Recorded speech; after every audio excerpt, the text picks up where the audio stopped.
जब मुगल आए तो वैदिक धर्म था, वैदिक धर्म की रक्षा करो, वैदिक धर्म की रक्षा करो, वैदिक धर्म की प्रभात फेरे निकालो। जब अंग्रेज आए, छुआछूत को खत्म किया, सती प्रथा को खत्म किया,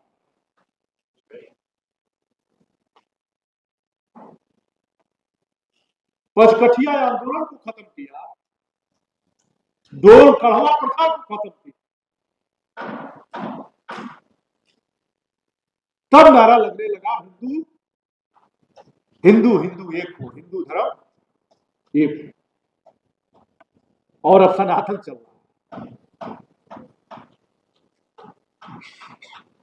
पहले वैदिक धर्म पर खतरा आया, फिर हिंदू धर्म पर खतरा आया, और अब सनातन धर्म पर खतरा। मित्रों, जो सामंतवादी शक्तियां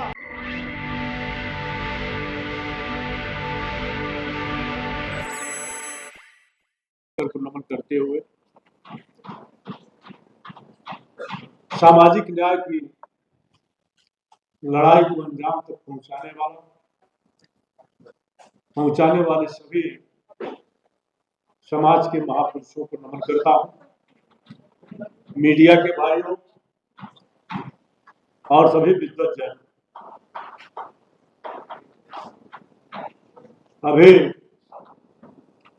मंडल जी ने बताया कि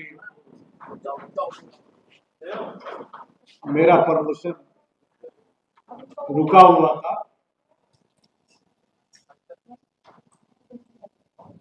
और मुझे जो करना पड़ा इन्होंने, ये मुझसे मिले भी नहीं।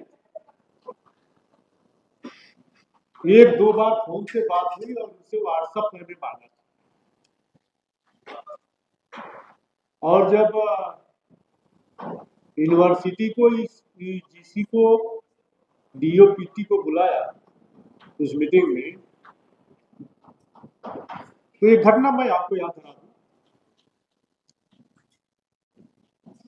ओबीसी की कमेटी ने यह तय किया कि डीओपीटी की गाइडलाइन है और सोशल जस्टिस की गाइडलाइन है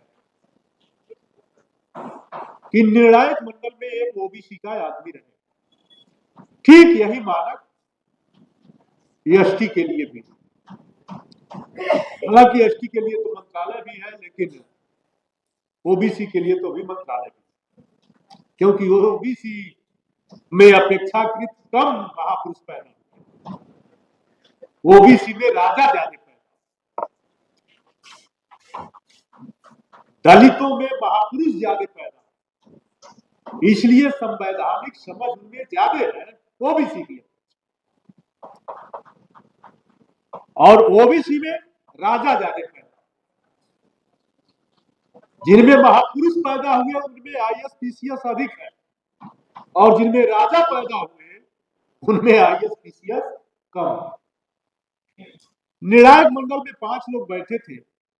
मैंने केवल इतने कह दिया कि जोशी जी आप बता दो, हम लोग इस पद पर बैठे हैं चेयरमैन साहब की सभी निर्णायक मंडलों में छोटी बड़ी जितनी नौकरियां हैं जो भी है, एक ओबीसी का आदमी हो, तो फिर यहाँ 5 निर्णायक मंडल है, इसमें ओबीसी का एक आदमी क्यों? मुझ पर लोग आग बबूला हो गए, लेकिन ये दुबला पतला आदमी भी आप लोगों की कसक और पीड़ा भरा है। और दूसरी मीटिंग में उनको करके बताना पड़ा कि आपने जो सिफारिश किया था, इस देश के गरीबों के मसीहा बीपी मंडल जी के परिवार से के पोते को रखना। आप सभी विद्वान साथी, जो आप लोगों के किताबी ज्ञान है और हम लोगों के प्रैक्टिकली ज्ञान है, हमारे मुल्क में सामंतवाद आजादी के बाद एक बड़ी समस्या है। धर्म तो समय समय पर बदला। जब मुगल आए तो वैदिक धर्म था, वैदिक धर्म की रक्षा करो, वैदिक धर्म की रक्षा करो, वैदिक धर्म की प्रभात फेरे निकालो। जब अंग्रेज आए छुआछूत को खत्म किया, सती प्रथा को खत्म किया,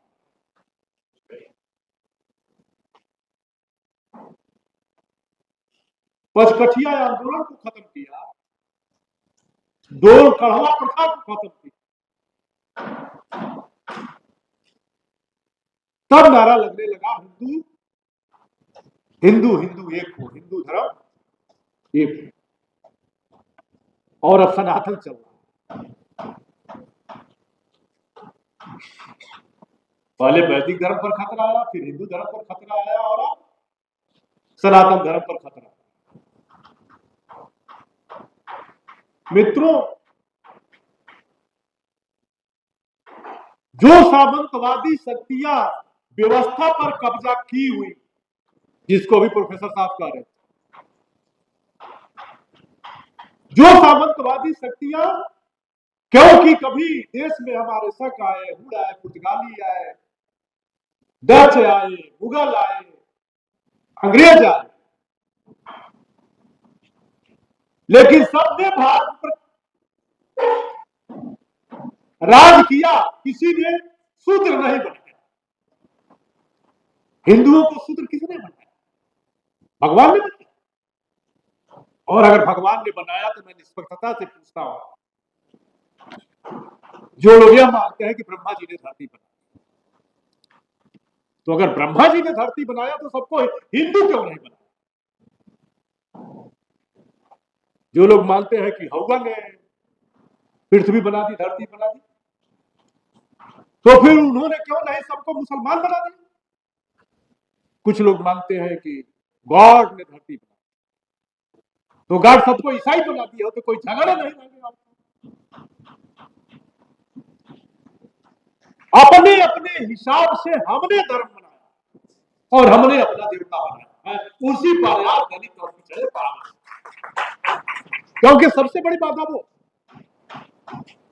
जिन लोगों ने व्यवस्थाओं पर कब्जा किया था 70 के दशकों से पहले, 80 के दशकों से पहले, बीपी सिंह के उदय से पहले, जिन लोगों ने व्यवस्थाओं पर कब्जा किया था, वो पद नहीं देते थे। प्रधानी का पद उनका गुलाम, एमएलए का पद उनका गुलाम, एमपी का पद उनका गुलाम। बाबा साहब बी आर अम्बेडकर के 2 वोट के अधिकार को रौंदने वालों ने आजादी के 40-50 वर्षों तक बहुसंख्यक समाज को पद भी नहीं दिया और व्यवस्था पर कब्जा किया। कहां हक पाओ? और अब जब विचारधाराएं बढ़ी, सरस्वती का दर, जब शिक्षा बढ़ी बहुसंख्यक समाज में, तो जो कार्यपालिका में, न्यायपालिका में, विधायिका में कब्जा करके बैठे हुए, उनका काम खड़ा हो गया। आपका खड़ा हुआ नहीं हुआ है नहीं जानता, उनका काम खड़ा हो गया। वो किस तरह से परिस्थितियों से समझौता करते, आपने देखा अभी पिछले महीने जिस सरदार पटेल की व्यवस्थाओं को फूटी आप नहीं देखना चाहते थे, गांव गांव जुलूस निकलवाए, सरदार पटेल की मूर्ति जिंदाबाद। सरदार पटेल की विचारधारा जिंदाबाद नहीं, बाबा साहब की मूर्ति जिंदाबाद, बाबा साहब की विचारधारा मुर्दाबाद, कर्पूरी ठाकुर की विचारधारा मुर्दाबाद, कर्पूरी ठाकुर जिंदाबाद। और फिर कहा अब इनका हक अगर मानना है तो ये जागरूक हो गए हैं। इसको ललई यादव ने, कर्पूरी ठाकुर ने, डॉक्टर अंबेडकर ने, सरदार पटेल ने, बाबा साहब बी आर अम्बेडकर ने, छत्रपति साहू जी महाराज ने, सबने, सावित्रीबाई फूले ने, सबने जागरूक कर दिया है। अब इनको पद दे दो और व्यवस्थाओं पर कब्जा कर। अब जितने बहुसंख्यक हैं हर जातियों से नेताओं को पकड़ा, कहा ये कि आदिवासी को राष्ट्रपति बनाने से मुहर हमारे पास आ जाए तो फिर हमें तराज क्या? सबसे योग्यतम व्यक्ति आडवाणी, कहा बैठो बैठो, हमें वोट चाहिए, व्यवस्था पर कब्जा करो। उसी तरह से आज गांव में हम लोग देख रहे हैं, दलितों को, पिछड़ों को मंत्री बना दिया, पद दे दिया, एमएलए बना दिया, एमपी बना दिया, लेकिन व्यवस्था अपने हाथ में रखा। और व्यवस्था इस कदर अपने हाथ में रखा कि जरा सर्च करिएगा आप लोग। अब तो हम लोगों ने वेबसाइट बनवा दिया है और उस वेबसाइट में सब एससी और एसटी ओबीसी के सारे मामले ऑनलाइन भी आप देख सकते हैं। 27% का आरक्षण अभी पूरा नहीं हुआ, लेकिन उन लोगों ने बैकवर्डों में सिंह लगा दी। बंटवारे की बात करो, क्योंकि यादव, कुर्मी और कुशवाहा उनकी प्रभुत्वता को छीन रहा, उनके कब्जे पर 12% तक पहुंच पाया। कहीं 27% पर न पहुंच जाए, इसलिए उन्होंने कहा है कि नहीं, गांव गांव हल्ला करा दिया कि पिछड़ों का सारा हक यादव खा रहा है और दलितों का सारा हक चमार। गांव गांव हल्ला हो और एंटी यादव एंटी चमार वोट पड़ने। क्या करेंगे आप? वो लोग व्यवस्था नहीं आपको दे सकते। 27% आरक्षण की पूरा नहीं, और बड़ी बीमारी है उनकी शक्तियां कितनी ताकतवर है।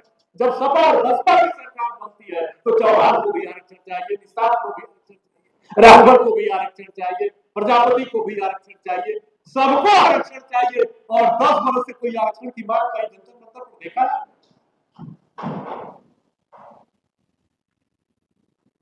मित्रों, आप लोग समाज की छाती, आपके अंदर एक घमंड है, हमको भी घमंड कि हम बहुसंख्यक हैं, लेकिन हमारी संख्या काफी है, हमारी बुद्धि कम है। आबादी ज्यादा है, बुद्धि ज्यादा नहीं है। जिनकी कम आबादी है उनकी बुद्धि ज्यादा है, और जिनकी ज्यादा आबादी है उनकी बुद्धि कम है। और परिणाम यही होता है कि आजादी के इतने दिनों बाद भी हम एक नेतृत्व, एक बात नहीं, बहुत बड़े सेमिनार की आवश्यकता, क्योंकि आप चले हैं भूखों को ज्ञान बांटने। बहुत महापुरुषों ने कहा है जब तक एजुकेशन नहीं होगा, वही बात समझो जहां कोई आपकी बात समझने वाला हो, और हमें अपना टाइम काम करो जाती जहां बैठ के आगे पेट बजावे, बैठ बैठ पहुंचावे। पेट के भूखों को राजनीति सिखाने वालों, पेट की भूख आदमी को गद्दार बना देती है। और आज हालत यही हो गई है। 69,000 शिक्षक बढ़ते उत्तर प्रदेश, सारे ओबीसी के मंत्री, एसटी के भी मंत्री, 19,000 बच्चे मारे मारे नौकरी नहीं पाए। क्या सब लोग नहीं जानते कि उनकी जगह पर दूसरे लोगों को नियुक्त कर लिया? कब कोर्ट नहीं जानती, मंत्रालय नहीं जानती। आप लोगों से बहुत बड़े बैकवर्डों को जागरूक करना, हुक्मरान करना बहुत, क्योंकि बंटवारे में हुक्मरान बनने की लालसा हमने पैदा कर हो जाए तो हम राशन को लाख मार दें, 10,000 रुपए को लाख मार दें। लेकिन गांव में हम लोग दुश्वारी अपनी देखते हैं, विचारधारा से जुड़ना चाहेंगे, कोई नहीं जुड़ेगा। लेकिन एक सड़क बनवा दो, एक पुलिया बनवा दो, कहीं नौकरी लगवा दो, कहीं लाइट लगवा दो। लेकिन मैं अपने अनुभव के आधार पर कहता हूं, किसी को पैसा दे देंगे, लाइट लगवा देंगे, बिजली लगवा देंगे, वो अंत तक आपके साथ नहीं रहेगा। लेकिन अगर किसी को विचारधारा से लैस कर देंगे, किसी भी परिस्थितियों में वो आपका साथ नहीं। और बहुसंख्यक समाज को, विभिन्न हमारे बहुसंख्यक समाज में एक से विद्वान नेता है, करीब करीब हम लोग सबको यूट्यूब पर सुनते हैं। सबसे बड़ी विषय तो यही है कि 100 आदमी को आप लेके भाग रहे हैं, 100 आदमी को आप लेके भाग रहे हैं, 1000 आदमी को आप लेके भाग रहे हैं। अरे लेकिन सभी लेके चल रहे हैं इन्हीं की विचारधारा। जब इन्हीं की विचारधारा लेके चल रहे हो तो अलग अलग क्यों? सब क्यों नहीं एक मंच पर बैठते? संसाधन आपके पास है नहीं। आपकी बात जहां बढ़ती, यूट्यूब के साथियों से कहना चाहता हूं, आप वही में थोड़ी मोड़ी लाभ बचाएंगे। सारे चैनल बड़े बिक गए। वो जो परोस रहे हैं सवेरे से शाम तक, वो यही परोस रहे हैं कि यज्ञ में गांव की लड़की सर पर घड़ा लेकर जाएगी, इसका प्रचार वो कर रहे हैं। लेकिन गांव की लड़की स्कूल जाए, इसका प्रचार करने की जिम्मेदारी आपकी है, ये आप नहीं कर रहे। वो तो जो लगन से खाली होगी तब जग में शुरू हो जाए। 24 घंटा उनके अंदर हर हफ्ते जगदेव बाबू जैसे लोगों को तो आप सुने मित्रों, बहुत पीड़ा, बहुत, और हम लोग भी अब थक गए, राजनीतिक लोग भी थक गए हैं। दलित पिछड़े अकलियत की बात करने वाला आदमी आज माछी मार रहा है, और दलित पिछड़ों का गला काटने वाला आदमी अगर बीजेपी के साथ हो गया है नेता, तो मलाई खा रहा है। उनकी इतनी कुवत है, इस वोट को 12 साल भी आपने कमेंटर ने कहा कि 2 वोट का अधिकार एक मालिक के कहने पर सूत्र देगा और एक अपने मन से। ठीक वही स्थिति याद है कि हम लाख चाह कर भी दलित पिछड़ों की बात करने वाले, की बात करने वाले प्रत्याशी को नहीं जिता पा रहे हैं, और वह अपने वोट को दे करके व्यवस्था के लिए इन जातियों को अपना गुलाम बन रहे हैं। दलित हो चाहे पिछड़े हो, वो मलाई खा रहे हैं भारतीय जनता पार्टी में। लेकिन मित्रों, दर्द खुशी होती है और सीना चौड़ा होता है कि जो मलाई खा रहे हैं ये गुलाम पिछड़े हैं, आजाद पिछड़े नहीं है, आजाद पिछड़े नहीं। इन्हीं दलियों से निकलेगा कोई आजाद पिछड़ा, जो आने वाले लोगों को उनका हक दिलाएगा। इन्हीं शब्दों के साथ आप सभी लोगों ने मुझे सुना। बहुत बहुत धन्यवाद, बहुत बहुत।